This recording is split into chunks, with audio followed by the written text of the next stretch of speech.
In this video, we're going to play a game, and the game is called Where's Mojtaba?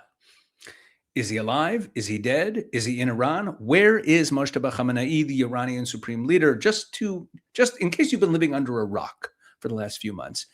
On February 28th, when this war began, when the Americans and the Israelis started striking Iran, they killed the supreme leader, Ali Khamenei, and they killed a lot of his family members.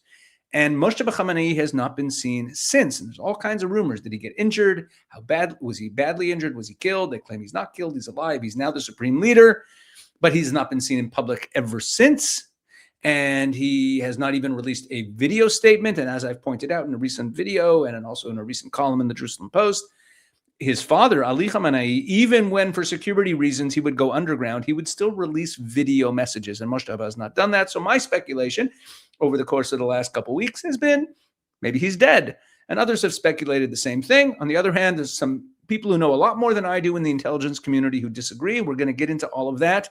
That's what this video is about. We're going to look at some recent news items that speak to this issue. So let's take a look. Let's get right into it. Here's the first headline, and this is from, when is this from? This is from July 21st, yesterday. Here we go. Iran's Araghchi admits six-member committee led nuclear talks, said he never met Khamenei. A six-person subcommittee in the Supreme National Security Council was behind the on-the-spot decisions made while negotiating the now-defunct Memorandum of Understanding with the United States. Iran's Foreign Minister Abbas Araghchi told Asriran, admitting that he has never met Iran's supreme leader, Moshe Khamenei. He's the foreign minister. He was negotiating. He said he's never met him. Experts have frequently called into question the role of Khamenei, who has not been seen since being injured in the same attack that killed his predecessor, his father, Ayatollah Ali Khamenei, in February. In the new Khamenei's absence, global analysts and commentators have increasingly looked towards Parliament Speaker Mohammad Bagher Ghalibaf and IRGC Commander Ahmad Vahidi as the minds behind Tehran's trajectory. Now, Ghalibaf and Vahidi are old buddies from the IRGC days. They're really part of the same IRGC faction. Quote, there was a six-member committee consisting of people like the president, Ghalibaf, the secretary of the Supreme National Security Council, and myself, who made decisions for the negotiations on the spot because it was difficult to communicate with the top, Araghchi admitted. The foreign minister added, I have not seen Mr. Mojtaba so far, and I don't think anyone else has seen him in the current era except for a few people. He was always considered one of the most worthy leaders, and the final decision was made by the assembly of experts. His election showed the world that there has been no change in the ideals and principles of the Islamic Republic, and there will be no change. Now, I'm going to read between the lines here. It's very interesting. Because first he starts off saying, I've never seen him and very few people have ever seen him. And then what does he say? That his election shows the world that there's been no change in the ideals and principles of the Republic, of the Islamic Republic, and there won't be. Which leads me to believe that that was actually the only reason he was chosen. That's what he's basically saying here. He's saying that's why he was chosen, to send that message.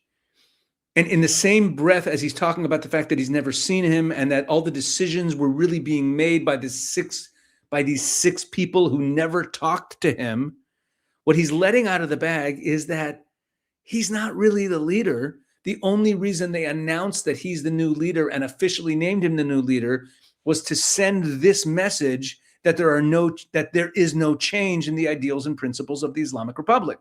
That's what I think it all really means. Okay, and then we have this from Al Monitor, the Middle East leading independent news source since 2012. Interaction with Iran's injured supreme leader increasing daily, president says. This is also from yesterday. The level of interaction with Iran's supreme leader is increasing day by day, Iranian President Masoud Pezeshkian said in a video clip published on state media on yesterday. His remarks follow months of speculation about the health of Supreme Leader Mojtaba Khamenei, who has not been seen in public since the airstrike that killed his father and predecessor, Ali Khamenei, at the start of the war. The quote, the interaction level with our dear Supreme Leader is increasing day by day and should increase so that we can solve our problems with his guidance, Pezeshkian said. Mojtaba Khamenei suffered severe facial and leg injuries in the February 28th attack. Severe facial and leg injuries. What's a severe leg injury? Does he have legs? What happened here? 3 people close to his inner circle told Reuters back in April. And then we had this from a few days ago, from Sunday. Saudi outlet citing Israeli source claims new Supreme Leader Mojtaba Khamenei not in Iran. An Israeli security source cited by the Saudi Al-Hadath outlet says Iranian leader Mojtaba Khamenei is not in Iran. Khamenei, who was appointed Supreme Leader shortly after his father was killed, he hasn't made any public appearances. The source tells Al-Hadath that Khamenei's messages are written by new Islamic Revolutionary Guard Corps chief Ahmad Vaidi, that he's the one writing. So this source said that Ahmad Vaidi is the one writing the written messages from Khamenei and other members of the IRGC. Quote, Iran's internal divisions are deep and threaten the existence of the Islamic Revolutionary Guard Corps. The source is cited as saying. The Israeli source also says that the U.S. does not want Israel to participate in strikes in Iran, even if Tehran attacks Israel. Fine, that's not relevant to our topic. So here's an Israeli source quoted in a Saudi media outlet. However, this came out the next day. The very next day, Israel rejects reports Khamenei fled Iran. Quote, he is wounded and giving orders. Israeli security officials say Iran's new supreme leader remains inside the country after surviving an assassination attempt, but describe him as weakened, concealed, and increasingly dependent on Revolutionary Guard commander Ahmad Vaidi. Let me say something about Ahmad Vaidi. We should do a separate video about Ahmad Vaidi, considering that it's becoming increasingly clear that he's the guy calling the shots, and he's the person we see out of the 3 big names we hear about all the time, 4 big names. There's Pesach, the president, who doesn't have any real power. There's Rabbi, the foreign minister. There's Galibaf, the speaker. We see that guy all the time. And then there's Vaidi. Vaidi's the one we see less, we see least, and he might be the most powerful right now. And I think it would be important to discuss him. But at this point, I just want to say this. They're saying that the official line of the Iranian regime is that the reason that Mojtaba did not attend the funeral is for security reasons, because they were worried that the Israelis would take him out. But you know who did attend the funeral and was there in public? Ahmad Vaidi. And the Israelis know that Ahmad Vaidi is the guy running the shots. He's the head of the IRGC. Why wasn't he afraid to show his face in public? Just asking questions. My point being that it was not for security reasons. They weren't afraid to have the top people show their faces in public at the funeral. They didn't really honestly think the Israelis were going to carry out strikes of any kind, assassinations at that funeral. It's not believable. In any event, let's take a look at what's in this report. There's a lot in this article. It's a long article. I pulled out some excerpts, and thanks to our I've mentioned this before. I have great gratitude to one of our viewers who told me about this Chrome extension that I could put, that I could highlight pieces of articles, and we're using it. I'm using it all the time now. A series of conflicting reports about the condition and whereabouts of Iran's new supreme leader, Mojtaba Khamenei, has raised questions over who is actually making decisions in Tehran and how much authority he exercises over the Islamic Republic. The controversy began after Saudi broadcaster Al-Hadath cited what is described as an Israeli security source claiming that Khamenei was no longer in Iran. The report, which was widely repeated in Israeli media, also alleged that statements and directives attributed to him were in fact being drafted by IRGC commander Ahmad Vaidi and other senior officials. Israeli officials familiar with the intelligence reject that account. So let's follow the plot. A Saudi news outlet said that an Israeli source said that Mojtaba's out of the country. Israeli news outlets then started echoing that, but they only heard it from the Saudi outlet. And then Israeli officials familiar with the intelligence said that that's false.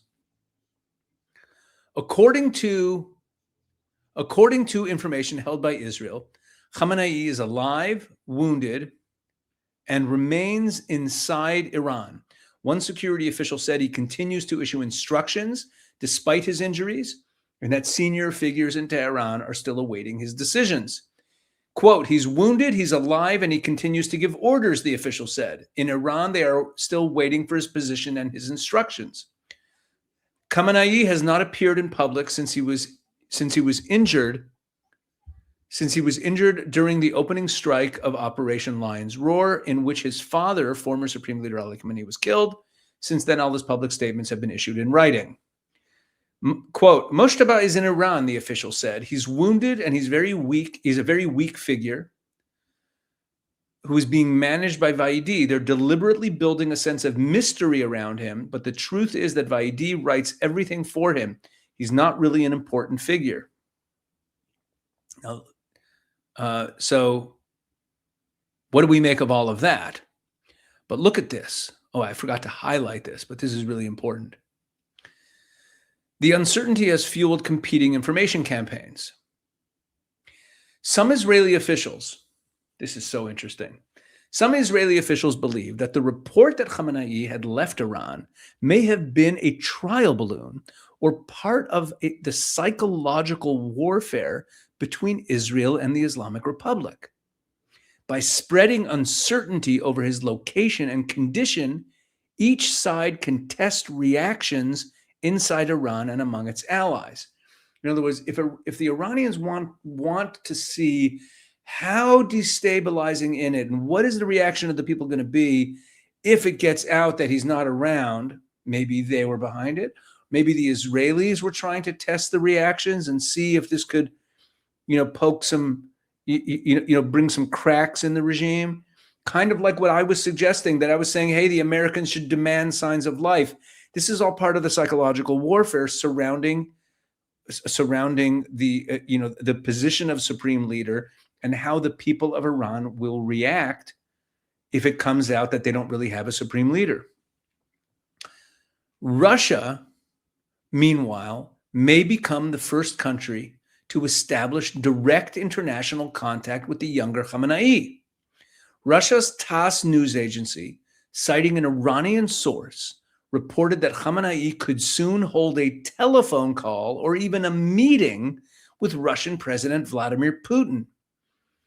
The Iranian source, so it was Russia's TASS news agency citing an Iranian source. The Iranian source repeated the claim that Khamenei's absence from public view was due to the military situation and security considerations. Any first conversation with Putin would carry significant symbolic weight. It would signal that Tehran continues to regard Moscow as a central strategic partner during its leadership transition and amid continuing military pressure. It could also provide Khamenei with an opportunity to demonstrate that he remains Iran's recognized head of state, even while refusing to appear publicly. Until such contact occurs, uncertainty is likely to persist. Israeli officials say that available intelligence indicates that Khamenei is alive, remains inside Iran, and continues to participate in decision-making under heavy security restrictions. At the same time, they assess that his personal authority has been significantly weakened and that the IRGC is strengthening its grip over the regime.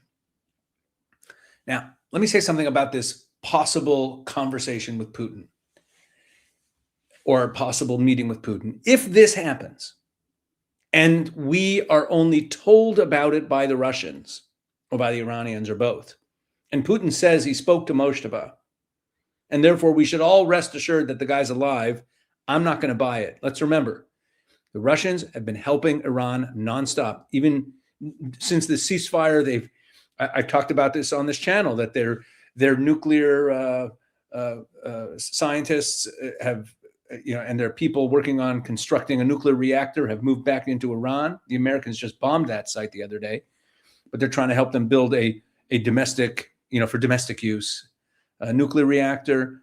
They're taking orders for weapons and airplanes from Iran. They're working with Iran. They want to help Iran. And I could totally see a situation where Vaidi picks up the phone to Putin and says, hey, look, man, we need to stage a meeting between you and Mojtaba. You need to claim that you spoke to him. You need to work with us here he would do it. So what I'm saying is that even if there's a purported phone call between Putin and Mojtaba, it won't change my my suspicion, my skepticism that he's either that he's not functioning and that he's not really in charge. That's what I'm saying. Last point here. Look at this. Iran's Supreme Leader Mojtaba Khamenei rejected a meeting with Iraqi PM Ali al-Zaidi. He rejected a meeting with him. Ali al-Zaidi, that's the new prime minister of Iraq, the guy who visited President Trump last week, right? And I made a video yesterday about the Iraq-Iran relationship, and we know the Iranians are very concerned about losing their hold on Iraq, and the new Iraqi prime minister, al-Zaidi, is trying to get the Iranian influence out of Iraq. But he's also a Shiite, and the Shiite bloc that brought him to power needs to be satisfied. Also, it's a very delicate situation. And Mojtaba Khamenei rejected a meeting with him. Al-Zaidi met with Trump this past week at the White House, and well-informed sources claim he's carrying a verbal message from Trump addressed to the Iranian leadership, and he wants to deliver that message to the Supreme Leader. Iran completely ruled out the possibility of such a meeting, apparently due to strict security protocols. But Israeli sources claim Mojtaba Khamenei is not actually inside Iranian territory at all. That's Mario Naufal here he's citing that report in Al-Hadath, the Saudi report from Israeli sources. It's not, as we saw, the Israelis walk that back. Al-Zaidi's state visit to Tehran is officially scheduled for next Thursday. Interesting. So he is going to be visiting Tehran next Thursday, but the Ayatollah won't be in attendance. So, folks, the bottom line is this. The Mojtaba issue is starting to be talked about more. I think that's a good thing. I think it's good that we talk about it. I think it's good that it starts getting raised, because this stuff filters through to the Iranian people. And the more doubt there can be that there's actually a supreme leader, the better, because this all is part of the psychological warfare. See, the Iranian people will be more inclined to take to the streets if they see that the regime is weak, is destabilized. You saw what Abbas Araghchi said, he basically said that the reason that Mojtaba was chosen was to send the message that nothing's changed, stability, continuity. If he's dead or incapacitated, that changes everything. It also freaks out all the Shiites who are true believers, because there's no supreme leader and they're being lied to. So there's a lot at stake in this conversation about Mojtaba. It's not just a fun game of where's Mojtaba. But yeah, we're going to be watching this very, very closely in the coming days. Thanks for watching. Thanks for being a part of this channel. I really appreciate all of you. Please drop a comment. Let me know what you think of what we're doing here. I try to read as many comments as possible, and sometimes I gain a lot and learn some new things from you. So thank you very much for that. And please, share this video with someone who you think might find it interesting. That would be very helpful to me. Easy to do. God bless.